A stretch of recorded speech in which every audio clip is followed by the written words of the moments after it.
नमस्कार दोस्तों, गणेश महोत्सव के समापन होने के बाद अगले दिन से 16 दिन का समय पितरों के लिए होता है। इसे पितृपक्ष भी कहा जाता है। पितृपक्ष भाद्रपद की शुक्ल पक्ष की पूर्णिमा से शुरू होते हैं और अश्विन मास के कृष्ण पक्ष की अमावस्या तक चलते हैं। पितृपक्ष को महालय या कनागत भी कहते हैं। इस बार पितृपक्ष 20 सितंबर दिन सोमवार से 6 अक्टूबर दिन बुधवार तक रहेंगे। कहा जाता है कि पितृपक्ष में यमराज हमारे पितरों को धरती पर आने की आज्ञा दे देते हैं ताकि वे अपने परिवार वालों से श्राद्ध ग्रहण कर सकें। पितृपक्ष में श्राद्ध कर्म करके हम अपना पितृ ऋण उतार सकते हैं। ऐसे में इन 16 दिनों के लिए हमारे पुराणों में कुछ नियम संयम बताए गए हैं कि हमें पितृपक्ष में क्या करना चाहिए और क्या नहीं, ताकि हम अपने पितरों को बिना किसी गलती के प्रसन्न कर सकें। सबसे पहले हम जानते हैं कि पितृपक्ष में क्या करना चाहिए, लेकिन आगे बढ़ने से पहले धर्म एवं रोचक जानकारियों से जुड़े रहने के लिए चैनल को अभी सब्सक्राइब करें और बेल आइकन दबाकर ऑल वाला नोटिफिकेशन जरूर दबाएं। और पितृपक्ष से जुड़े दूसरे इंटरेस्टिंग वीडियोस देखने के लिए नीचे डिस्क्रिप्शन बॉक्स में दी गई लिंक पर क्लिक करें। श्राद्ध पक्ष में अपने घर में एक योग्य ब्राह्मण को ही निमंत्रण दें, क्योंकि एक योग्य ब्राह्मण ही पितरों की तृप्ति करा पाता है। श्राद्ध पक्ष में ब्राह्मणों को घर में भोजन के लिए निमंत्रण देना चाहिए, क्योंकि जिस घर में ब्राह्मण को श्राद्ध पक्ष में भोजन नहीं कराया जाता उस घर में पितर भोजन ग्रहण नहीं करते। श्राद्ध में बनने वाला सारा भोजन पितरों की पसंद का होना चाहिए और सोना, चांदी, कांसे और तांबे के बर्तन में ही ब्राह्मण को भोजन कराना चाहिए। ब्राह्मणों को भोजन कराने से पहले गाय, कुत्ते और कौवे के लिए भोजन अलग से निकाल देना चाहिए।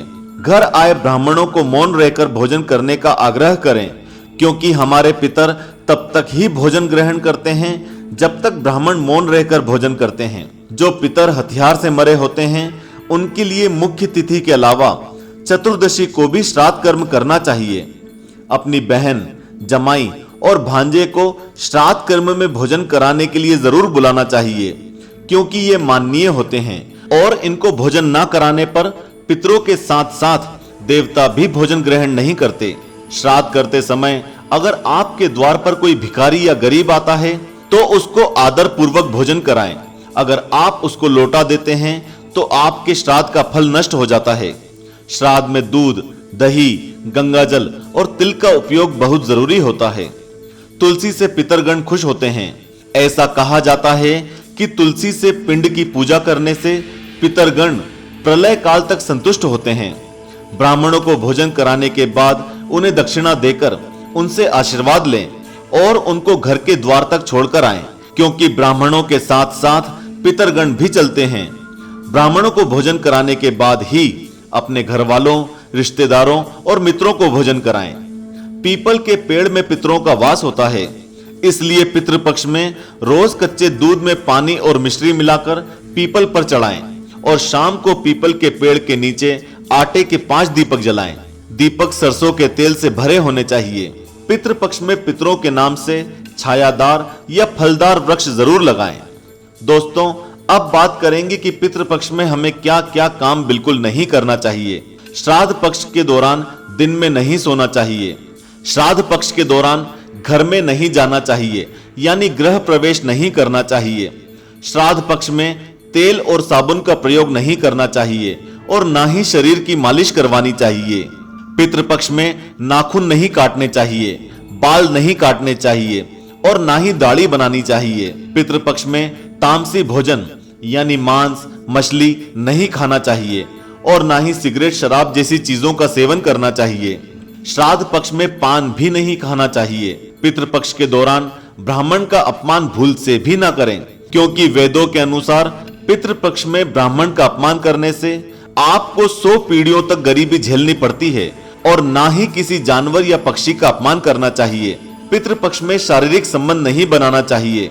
श्राद्ध कर्म दूसरे की भूमि पर नहीं करना चाहिए। श्राद्ध कर्म रात में नहीं करना चाहिए, क्योंकि रात का समय राक्षसों का माना जाता है। जिस दिन श्राद्ध कर्म करें उस दिन बासी भोजन बिल्कुल ना करें।